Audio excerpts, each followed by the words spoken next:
Ça ouvre parce qu'il fait froid, ça ferme parce qu'il fait chaud. Mais j'ai toujours pas de toit sur la tête.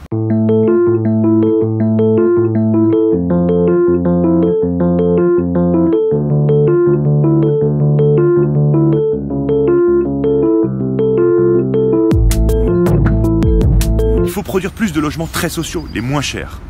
Il faut développer le parc privé à vocation sociale. Il y a des outils pour faire du logement via le parc privé pour répondre aux besoins les plus défavorisés. Il faut développer l'accompagnement social des personnes. Parce que ce n'est pas qu'un problème de logement, c'est un problème de logement et un problème d'accompagnement social quand on a des personnes qui ont vécu des choses très difficiles dans leur vie. Il faut attribuer plus de logements sociaux qui existent déjà aux personnes qui sont à la rue, aux personnes en très grande précarité. Juste pour vous donner un chiffre, on attribue 500 000 logements sociaux par an. 500 000. Et il faut qu'il y ait une partie, près 25%, qui soit vraiment pour les plus pauvres, pour les plus modestes, dont les sans domicile. Donc il faut aller davantage vers une attribution directe au logement.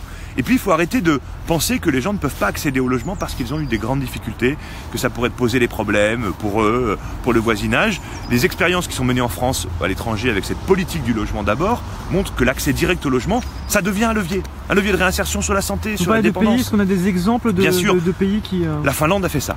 C'est-à-dire que, alors c'est un plus petit pays, mais la Finlande a fait ça. Elle a diminué par 5 le nombre de sans-domicile en créant une offre de logement privé ou à vocation sociale beaucoup plus importante, en accompagnant les ménages et en disant c'est pas la peine d'aller dans des hébergements d'urgence ou des hôtels, il faut plutôt adapter la réponse aux gens. C'est pas aux gens de s'adapter au dispositif. Ça ouvre parce qu'il fait froid, ça ferme parce qu'il fait chaud, mais j'ai toujours pas de toit sur la tête. Non, il faut proposer une solution de logement avec un accompagnement social si besoin, et ça, c'est la bonne réponse durable.